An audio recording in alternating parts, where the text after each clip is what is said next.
Hello, welcome to the Multiplayer Podcast. This is a video game podcast where we break down different multiplayer games each episode, talk about this week, and just goof around. I'm your host, Todd, and this week we are going to sneak our way through with our friends, Paul.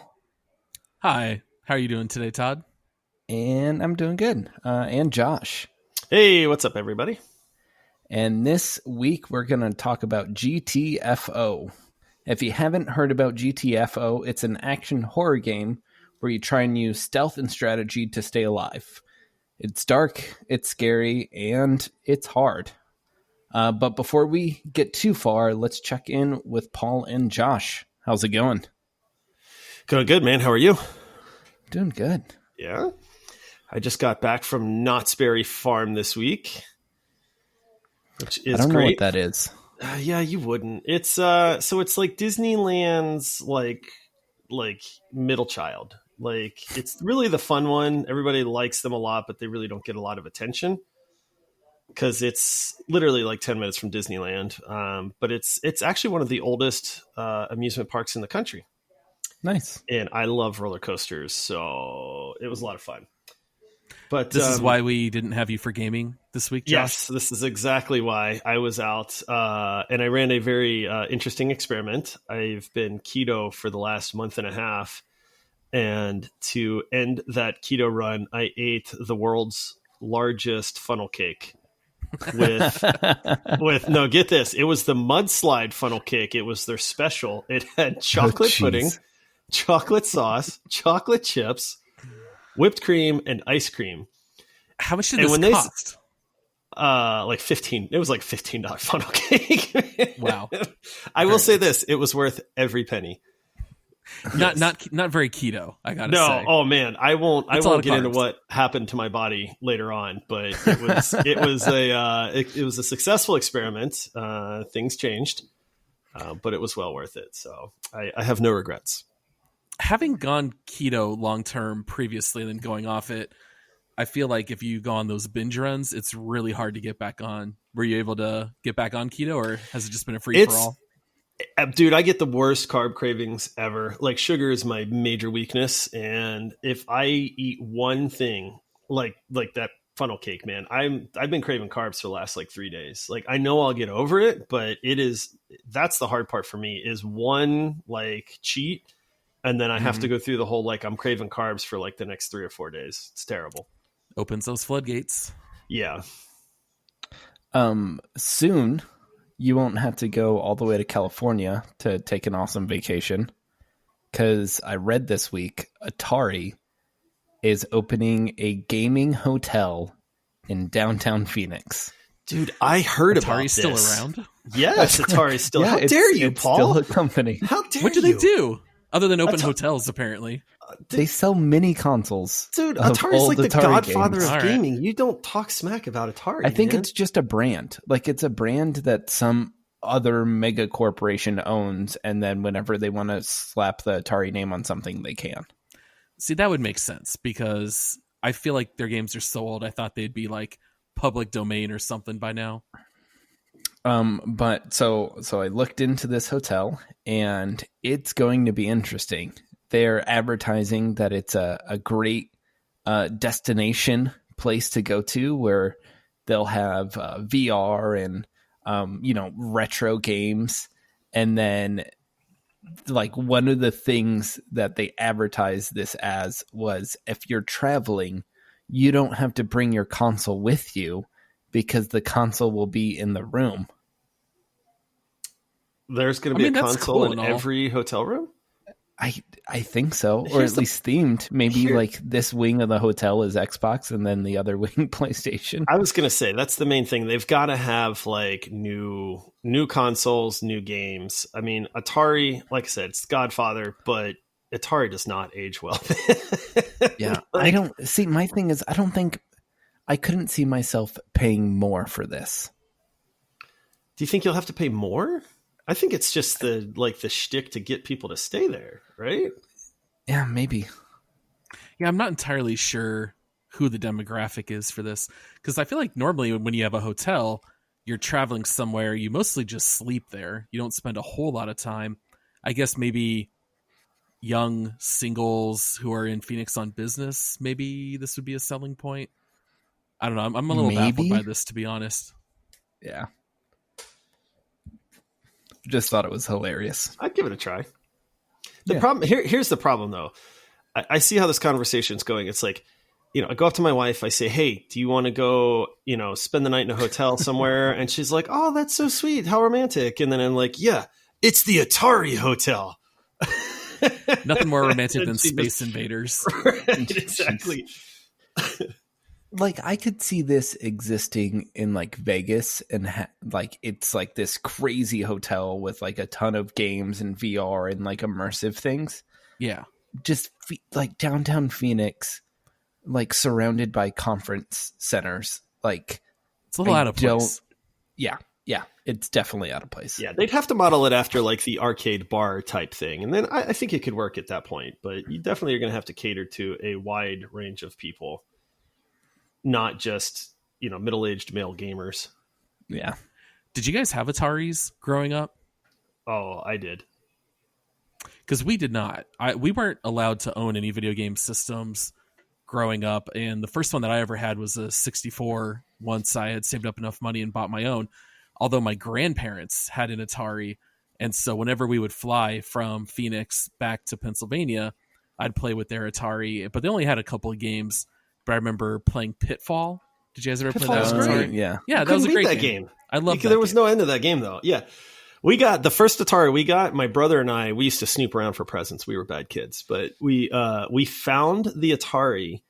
My parents sent us out to play, and we came back to the house and we looked through the back door, and they had set it up while we were out playing. So because they wanted to try it out, we saw them playing this Atari, like ran in and was like, "What is that?" They got super mad because we weren't supposed to be home yet, but yeah, we totally busted them. Oh, wow. And that was the first Atari we had. I think that was the like original one. And then I remember getting an Atari 2600 later on, which had like all the greatest graphics at the time and stuff too. It was nuts. Do you guys have anything for this past week? I saw a cool news update. I don't know if we'll call it news, but it was just, it has to do with some video game news. So let me say a word and then you guys tell me what you think. Anthem. Disappointment. That's the first word that comes to mind for me. I'm not upset. I'm just disappointed. Yeah, I didn't like Anthem. It was fine. I'd just rather play Destiny. Yeah. So news came out that BioWare plans a complete overhaul and significant rebuild for Anthem. Why? Didn't it come out like 9 months ago by now? Like, that game's It has not old. been a year. It's not even been a year yet. So you know how they've I was a huge fan in the very beginning. I was very pumped for this game. I loved the movement. The combat I thought was neat. Like, I had high hopes, and then those all got crushed to the ground horribly. But I still think it's got good bones to it. I mean, I think in the right hands, this could be a great game. But why would they do a complete overhaul if like all the mechanics were good? Like the gameplay, the gunplay all felt great. Like it just needed loop. More content. Yeah, that's actually what they're focusing on, is the gameplay loop, they call it, because that's where they're saying the failings happened. And I mean, that's true. I mean, we all played it. We had a lot of fun with it. And then it just hit that wall like super hard. And I think that's what they're trying to fix. It also felt really segmented. I hated how it was so fractured. You know, like Destiny is like, that's one of my complaints with Destiny too, is like, I wish it was more open world. And I get that, there's large planets and stuff, but like Anthem was like a horrible version of that. Like everything was super segmented. You had to load to go to the forge. You had to load to go to your suit. You had to load to go to the equipment vendor. You had to load. I mean, it was really fractured. At least with Destiny, when you're running through a cave, it'll start preloading in front of you. With Anthem, like you'd go through the entrance of a cave and then it would be like a 30-second to a minute loading screen. You would run in, like talk to one person and then run out and have to hit the same loading screen. Yeah. Yeah. So it's kind of cool that they finally, they were trying to improve it.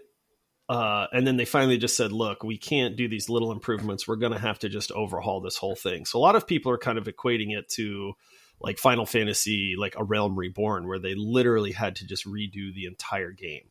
Like so much so that they couldn't call it like a reiteration. They had to just relaunch it like with a new name to kind of coincide with that. So I thought that was cool because I think that game has potential. I think it flopped horribly, and I agree with why it flopped. But I saw that, and it kind of piqued my interest. Yeah, I think the first 5 hours of playing Anthem, like those 5 hours were unimpeachable. I mean, they were super fun.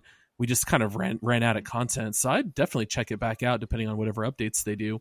I mean, BioWare has put out great games in the past. I know that they've hiccuped lately with, Mass Effect Andromeda and then Anthem, but I'd always give them a second chance for sure. I agree with you, Josh. I think it had some good bones to it. Yeah. Yeah, I'm fine going back and playing Destiny, so I'm in. There you go.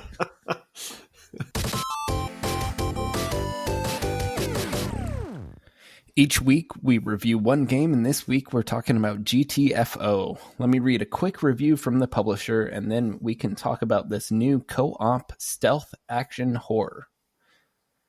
GTFO is a 4-player action horror cooperative first-person shooter for hardcore gamers looking for a real challenge. Players get to play a team of prisoners forced to explore and extract valuable artifacts from a vast underground complex that's been overrun by terrifying creatures. Gather weapons, tools, and resources to help you survive, and work to unearth the answers about your past and how to escape. Pretty accurate. So I think for anyone who maybe hasn't played GTFO, we can describe a little bit of what the game's like. It is a 4-player cooperative game. You can play with fewer people, but I think you really want to go into it with 4.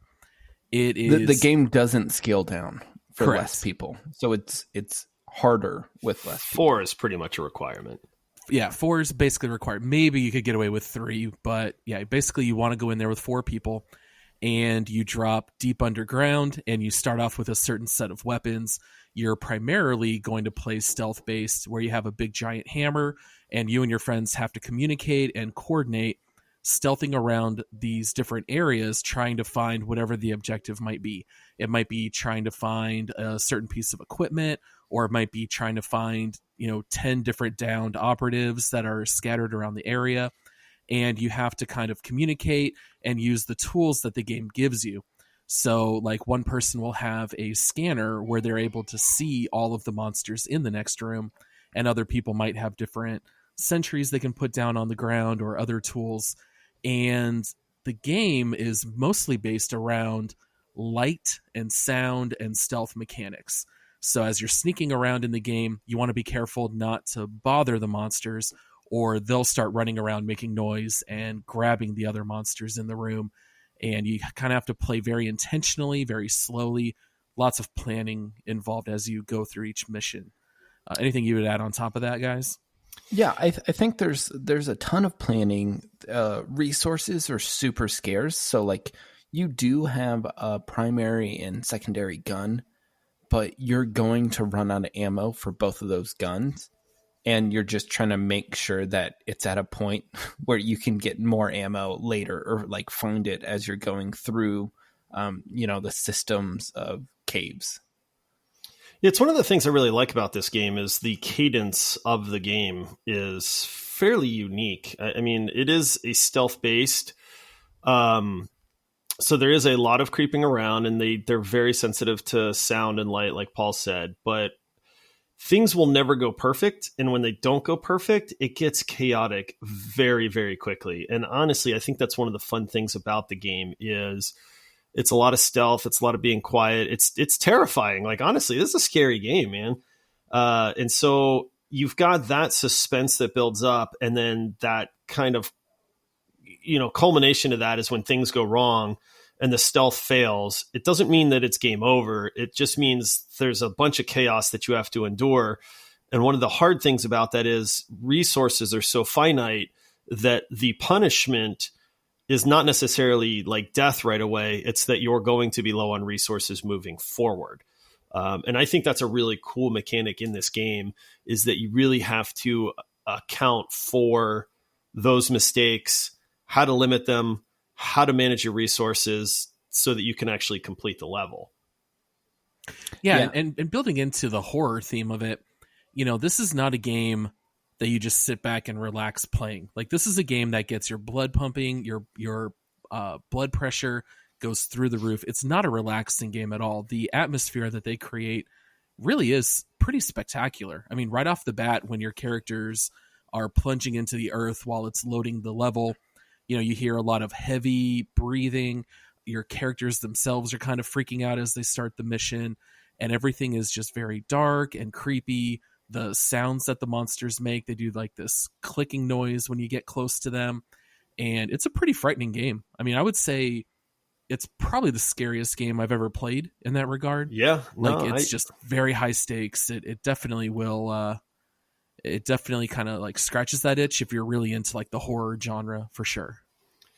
Yeah, to kind of give a top-down perspective too, I mean, this game runs off of missions. They call them, so there's like a set of missions that they call a rundown, and what the developers have said in this is that they are going to release new rundowns monthly.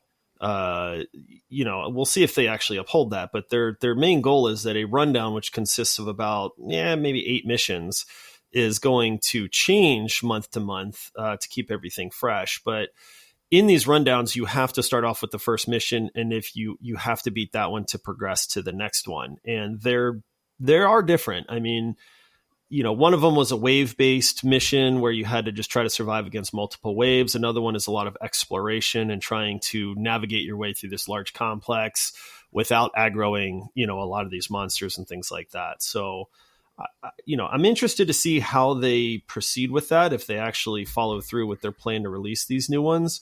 But that is the mission structure. And like you said, Paul, it is one of the greatest intros to a game when your characters are dropping down into that underground area and they're all freaking out and their breathing is wheezed and terrified and stuff like that. I love it, man. It really gets you going for the upcoming mission. Yeah. And I think it's worth mentioning this is an early access game. But in my opinion, like, it doesn't feel like an early access game. Like, it feels very, very polished. Yeah, I would agree with that. It is early access, and they have promised these new missions in the rundown. Like Josh said, we'll have to wait and see how much they hold to their word. I think all of us have played games that are in early access where you get a lot of promises they don't necessarily follow through. But even right now, with such a short number of missions, I don't know if it's like 7 or 8, somewhere right around there, but some of these missions in and of themselves take 90 minutes or more, and you're probably not going to pass them the first time. Like, even the very first mission they drop you in, there's really not much of a tutorial. They kind of just let you learn the game naturally on your own, and you learn a lot of the game through failing the missions. You kind of learn how the mechanics work, you learn how the levels work, and so you definitely can't just jump in and expect to beat every mission. You're going to play each one several times before you pass. Yeah, that's one of the things too. They advertise this game as being very difficult. I remember reading the kind of synopsis for it and some of the comments, and people were saying, "Hey, this game is hard. This is, like you said, this is not a relaxing game." It's actually funny because we have some other friends that we play with that don't want to play sometimes because they don't want to be stressed out. And that's very true. The game's super fun and it's very different than a lot of games out there. But the difficulty level on this game is very high. It requires immense teamwork. And I think that's one of the things that drew me to it is I love like a good challenge, especially like with you guys. Like, I feel like there's not a lot of games out there that we can't tackle with teamwork just because we play together so often. But this was one of those games where it was like, I want to put that to the test and actually see how we do. And it's hard. I mean, there's no way around it. You're going to die and there's no checkpoints in the mission. So if you're on a 90-minute mission and you die on, minute 88, you fail the whole thing. And it's so easy to fail those missions quickly. Like, if you make one tiny mistake, it could potentially wipe your entire party. So like there's like a special class of monster in the game, which is like a seeker, and it will roam around a certain part of the map and it shoots tentacles out of its head and it fills the room. And if it touches any players, then it will set off an alarm that just draws monsters from all of the nearby areas. And you might survive and have next to no resources, but more often than not, you end up being overwhelmed and you end up, potentially losing a mission just because you thought that a monster was by himself and you didn't realize that there was, one of these special monsters right around the corner.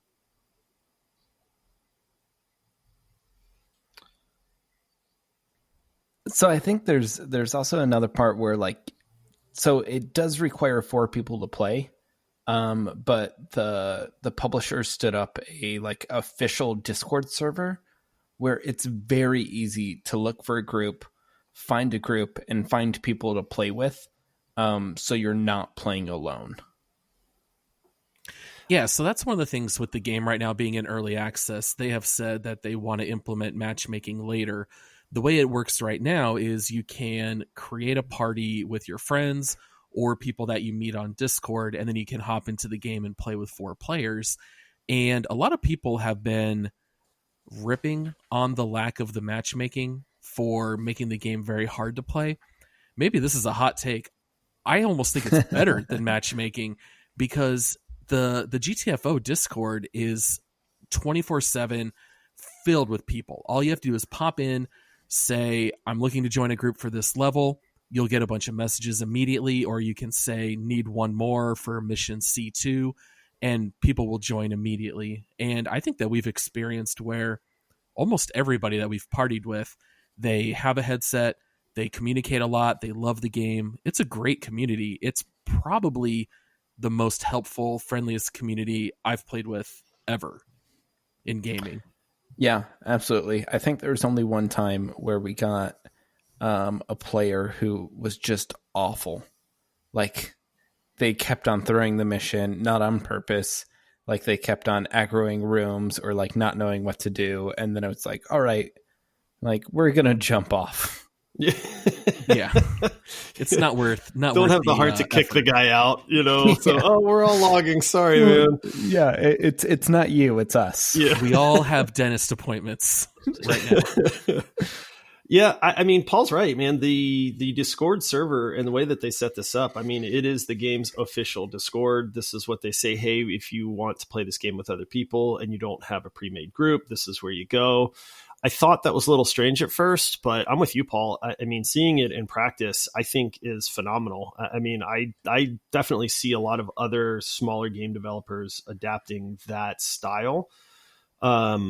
Because it works, man. I mean, everybody's been friendly. You run into some characters. We had one last night that was pretty funny. But he was good at the game. That's the thing, because it requires so much teamwork. It's one of those things where it's everybody is genuinely trying their hardest to do well, because if you don't, you're going to die and you're going to fail the mission and you're going to be out that 30 or 40 minutes or however long. So it's neat to see people really try to work together, as best they can. Yeah. So do you guys think there's different ways to play this game? There's a lot of sneaking around. There's a lot of different weapons with assault rifles or SMGs, but can you play it different, or is it just kind of you choose different weapons? I think there's strategy. I mean, we see that in some of the missions we've done. We've made it pretty far, and I mean, there are definitely, the gear that you can bring, I think, is what changes the strategy a lot and how you prep. So one more kind of game mechanic here is that while there is a ton of stealth and while things can go wrong, the game actually forces you to fight. They have these alarmed security doors that you have to open, and it sounds a really big alarm, and it draws a lot of aggro from the monsters in the room, and you'll have this kind of waves of monsters that come after you. And while they're doing that, you have to go and stand on these security nodes that move around the room to unlock the security door. And so what that does is, number one, it forces combat. It forces you to move around so that you can't just try to strategize a way to kind of turtle up and just protect one small little area.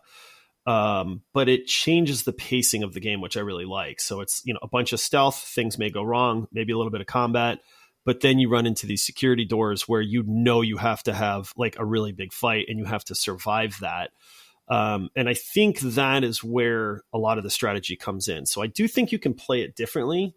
I mean, ultimately it's stealth. You've got to be sneaky. So I don't think you can really change that part of it.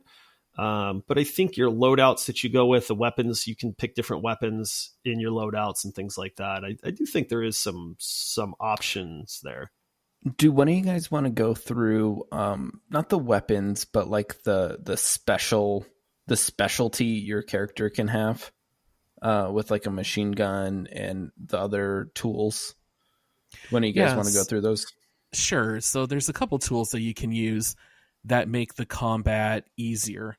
So for example, you can have either a shotgun sentry or an assault rifle sentry, and you can plop it on the ground. It has a set amount of ammo, and it has, I don't know, maybe like a 90-degree angle of where it'll detect enemies. And if anyone walks into its vicinity, it'll shoot the monster.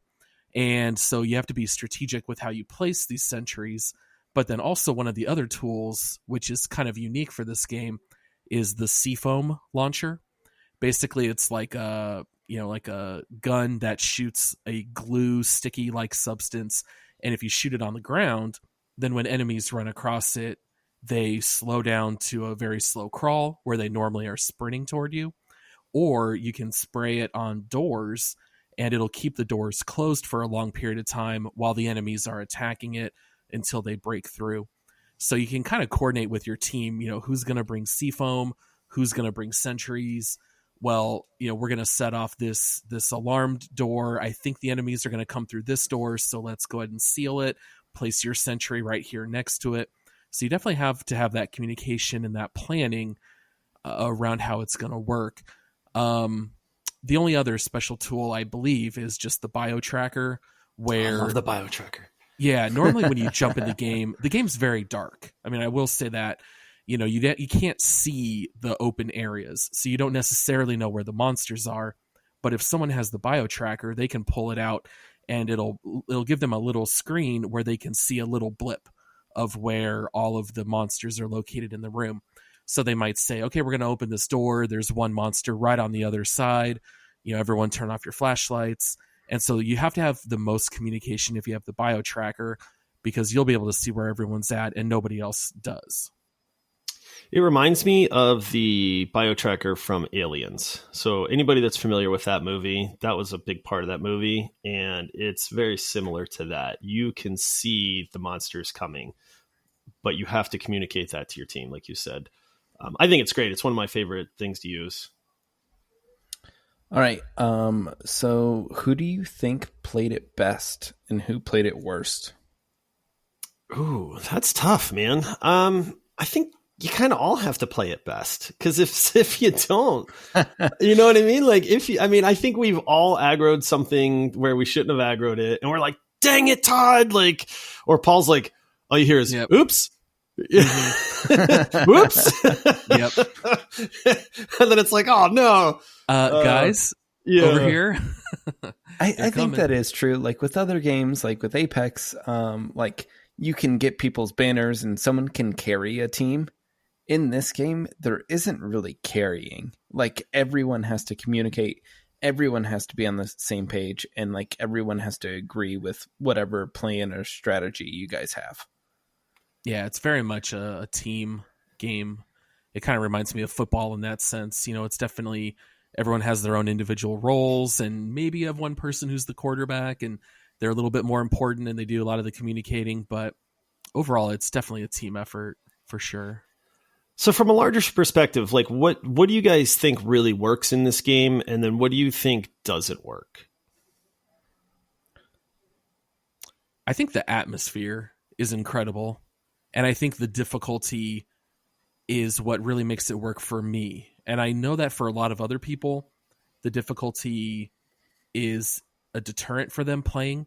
Because if you don't like playing a game where there's a lot of progression and you die a lot and you feel like you're running the same stuff over and over, then maybe it would be frustrating. But I feel like games today have been so watered down that most of them are so easy that this game I find really refreshing to be able to have to learn the fights, learn the mission. You're going to fail it 5, 6, 7, 8 times. And then when you pass it, it's all the more a sense of achievement because you've actually like worked your way up to beating that mission. So I love the difficulty. I love the atmosphere.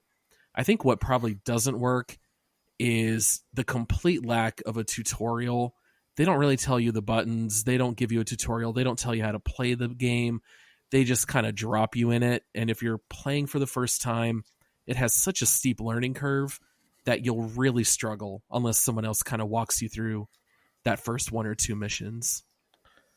I didn't really I don't know how to fix it, but each mission takes so long that going, if it's a half an hour mission and you have to go through it 5, 6, 7 times, then that's multiple days of playing and you still haven't even beat a mission. Which, pros and cons to that, it just depends on what type of games you like. Where, I found that really rewarding sometimes and then just super frustrating other times. Yeah, I'm going to split. I mean, I'm with Paul. The atmosphere on this game, there's honestly not many other games like it. You talk about it being dark, but I mean, there's rooms that are filled. Not only is the game dark, but there's rooms that are filled with fog. So you literally cannot see more than probably 4 or 5 feet in front of your character. And when you have 4 guys that are fumbling around and you've got to be quiet and you've got to navigate your way through the room, and then all of a sudden you realize you're standing right next to a monster that's pulsing and is aggravated and about to wake up and aggro the whole room, it's terrifying. To me, that's oh my goodness, there's not many moments like that. So I'm with Paul. The atmosphere, I think, is incredible. I think it's what draws me to this game. I think for me, what doesn't work, in as much as I love a difficult game, it is the lack of checkpoints to this. I like that it's hard. I like to die. I mean, you guys always hear, I don't mind, attempting a boss in a game, 20, 30 times to beat them. But this game, I mean, if a mission, like you said, Todd, if it's 2 hours long and you fail right at the end of that 2-hour mission, you're starting that mission all over again from the very beginning. And did you learn from last time? Yes, you did. But sometimes errors just happen and you're going to die again. And to me, it's you've really got to sit down and say, okay, this is not a relaxing game by any means. This is a game that you're going to have to work for. And so I think that's one of the things for me that doesn't work is if I want to relax and play a video game, I'm probably not going to pick GTFO. Yeah, I think that's totally fair. I think one of the things that also doesn't necessarily work is that it is a stealth game. And I have loved stealth games over the years, whether it's Metal Gear Solid, or whatever it might be. But in this game, the stealth is so slow paced that it can get very boring. You have to literally just inch forward. The monster starts pulsing. You wait 20 seconds. You inch forward, it pulses again. So there are long stretches where it might take you 1 or 2 minutes just to walk 20 feet in the room. And I feel like that pacing is sometimes just too slow for my personal taste. Yeah, I completely agree with that. Do you guys want to switch gears and go through some game reviews and what other people thought? Yes, let's do it. Sounds good. So I pulled a couple of reviews here from Steam, and I really had fun reading through them. What's funny is that almost every single negative review was about the matchmaking, where they just said, I don't have any friends who play the game. There's no matchmaking. I'm out. And I don't know how many people actually understood that you can so easily find a party with the Discord server. But I did find a couple of good ones that I thought we could read. So, they're actually all positive reviews, which is interesting. But the first one reads, 7 hours is what it took our band of hardened gamers to pass the first level. 7 hours of trial and error, hysterical fits, and alcohol-fueled grit. And then we launched the second one and realized that we just accomplished what amounted to the tutorial. That's awesome. That's so kind of fair, right? The first mission feels so hard the first time you run it, and you beat it and you feel pretty good, and then you jump in that second level and you realize, oh, this was literally just kind of introducing you to most of the mechanics. It gets so much harder. It really does. I mean, that's a perfect review to explain the difficulty curve. Yeah, I mean, that first mission, we tried to 2-man it for a little while. Remember, Yep. it was just not going to happen. We were getting just absolutely just stomped into the ground. We finally got 4. I think it took us probably 5-6 tries to beat the first one. And then we were so excited to hop into the second, and then the second was even harder. And that's a spot on review. Yeah. They definitely start adding harder mechanics and new monsters down the road. So here's another review I grabbed. Positive review, thumbs up. Terrible game. People that I've played with won't stop whispering me on Discord to play. Hey man, last night was great. You down to try some more levels with us tonight? It's just awful how many friends I've made already. My 2 cats are enough. I don't need all of you guys. But that's kind of what we experienced, right? Like, people are so friendly and they were so patient. Like, I remember hopping into one level and the guy's like, hey, is this your guys' first time playing this level? And we all said, yeah. And he just gave us like a little 5-minute rundown. He's like, here's what we're going to do. Here's what not to do. Everyone's so incredibly patient and friendly. I love the community. It's kind of like the polar opposite of Rust, which I'm sure will be a future episode. Like, Rust is the most toxic group of players that you will ever see, and GTFO could not be any more different. It's just so friendly. That's very true. Yeah, that's really true. Well, I think it's one of those things where like a group of people went through like a very hard traumatic experience, and everyone bonded over being able to pass the first level. 100%. Yeah, there's definitely some bonding there. And then the last review might be my favorite. It's another positive review. Yeah, sex is nice and all, but you should try heart attacks and screaming with your friends. Nice. Oh, man. Yeah, I felt like those 3 reviews were not only funny, but it kind of gives you a well-rounded view of what this game is like.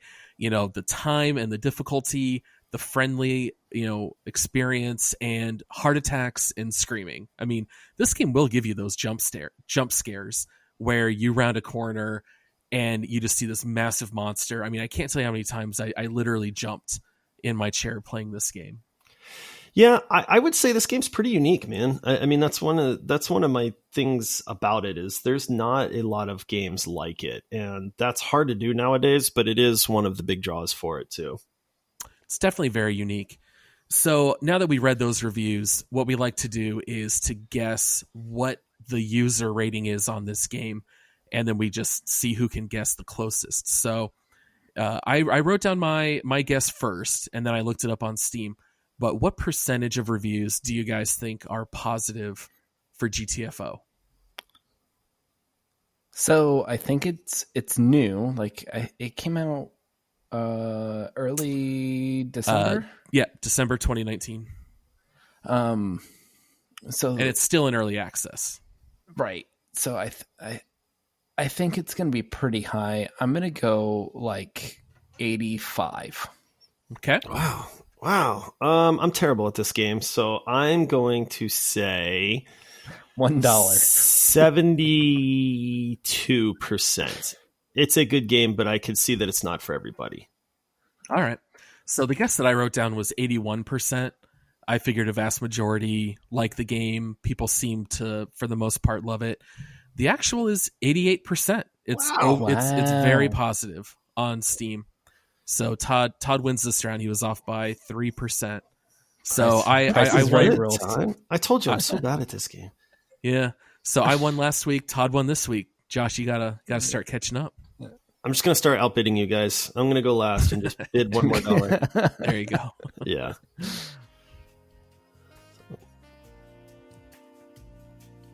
Oh. All right. Oh. Now it's time to switch to make love, marry, or murder.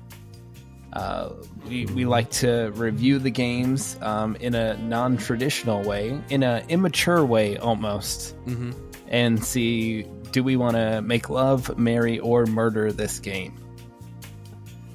Josh, kick it off. Well, you see, my feelings about this game are I want to make love to it. No, really, I do. It's a great game. I don't see it being a long-term game. If they fulfill their promise of the different rundowns monthly and they mix up some of the gameplay, I think it's definitely got some long-term potential. But but it's just a blast while you're playing it. So I'm going to say make love. I don't know that I'm in for the long haul in this game, but it definitely deserves some sweet lovin's. So that is my choice. So it's like a nice long-term girlfriend, but you're not going to commit. Yeah, you're not going to move in with them. No, definitely not. Especially when they're murderous and sneaky and terrifying. and scare the heck out of you at every turn. You know, for me, I'm not excited to say it. I'm going to murder GTFO. No! You know, I it's like a reluctant murder. Like, I don't want to. Like, I'm going to cover my eyes while I'm putting it down. You know, maybe kind of like, you know, Old Yeller. Like, I'm not excited to put it down. I want to like this game. I think for me, it comes down to the fact that this game feels like work to me. And I enjoy playing difficult games, but to me, the pacing is just so slow that it doesn't make the progression worth it. It's just a little too slow paced. I either want to relax and enjoy casual gaming. Like, I know you guys love to give me a hard time for how much I love Stardew Valley. That's right up my alley. And when it comes to multiplayer gaming, I love games like Apex, which we talked about last week, games like Rainbow Six Siege. You know, I love playing these multiplayer games, but this one is just too slow paced for me. Gonna have to put it down. Paul, I'm not upset. I'm just disappointed. Fair. I'll take it. That's fine.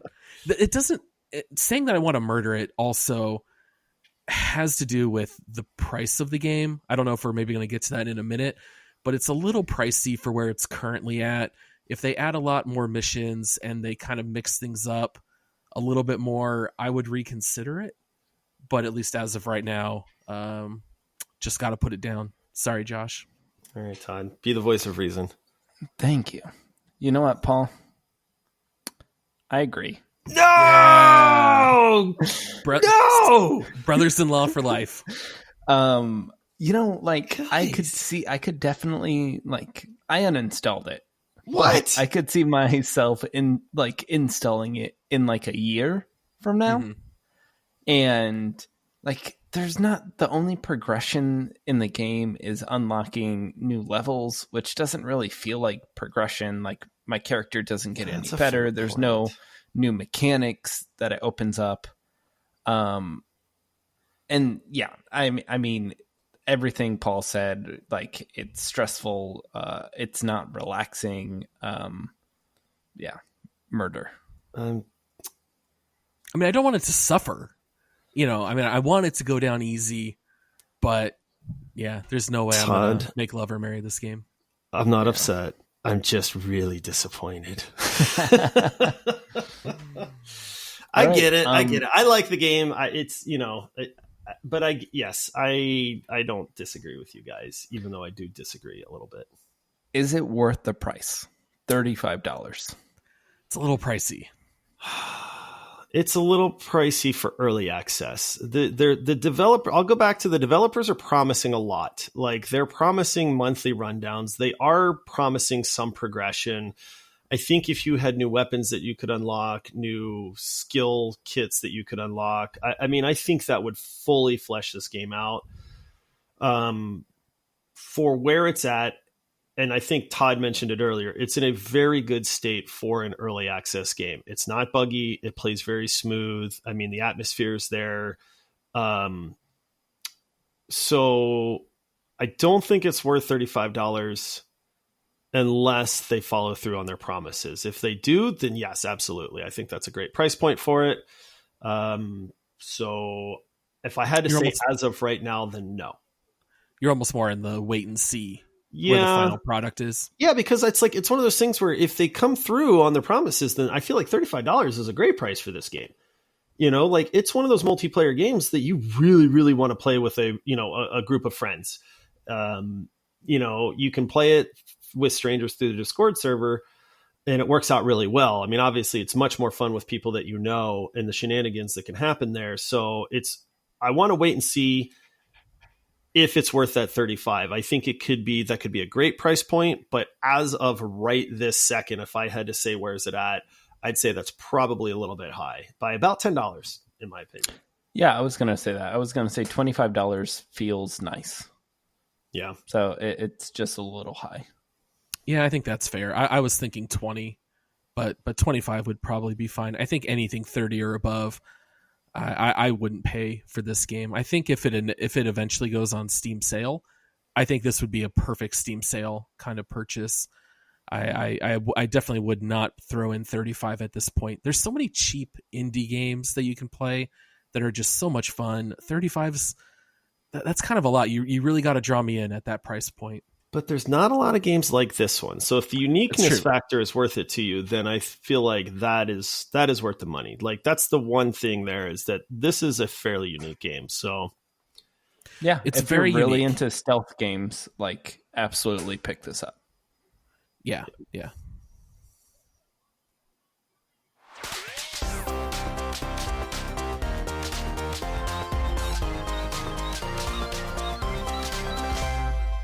All right, I think it's time. Let's go to the leaderboard and see where this game stacks up. So far on the leaderboard, we have one game with Apex Legends in last. It I thought it was completely earned first. its spot. Yeah, it's first. Sorry, I misspoke. Okay. So compared to Apex Legends, is this first or is this last? It's going to be last. It doesn't compare to Apex. Yeah. Yeah, Apex is free. It is more polished than GTFO. I think it is more fun. I personally love the fact that Apex matches are like 18 minutes at the most. You can pop in, play a couple, and leave. GTFO, you got to designate your entire night to playing it. I think it's no question. I'm going to put it below Apex. I agree. Agreed. Just three agreements. It's a little boring. The We Yeah, don't well, really agree about it. Well, you know, there's only That's two on the what I say about leaderboard right Apex. now. This is going to get a lot more challenging when we have to figure out where GTFO fits in, you know, compared to some other games that we'll be talking about here in the next few episodes as well. Yeah, and I Agreed. feel like the rating says more about how much we like Apex. It's not so much how much we don't like GTFO. It's just that Apex is such a great game. I think it might hold that number one spot for quite a bit. Yeah, We'll agreed. see. We'll see. We'll see. We'll see. See? Oh, is that Is that a hint? foreshadowing? Oh, all right. Well, that wraps up the leaderboard segment for our show today. If you want to, dang it. All right. Well, that wraps up the leaderboard segment for our show today. If you want to view all of our rankings, you can find them on our site at multiplayerpodcast.com. It was fun hanging out this week, and if you're interested in more multiplayer podcast content, don't forget to subscribe to Multiplayer Podcast on your podcasting app. Stay up to date by connecting with us on Twitter at MultiplayerPod and Instagram at MultiplayerPodcast. Next week, we're going to take a look at Sea of Thieves. You won't want to miss out on Buried Treasure, Drunken Pirates, and Josh being thrown into the brig. See you next week. Suckers. See you, everybody. Bye.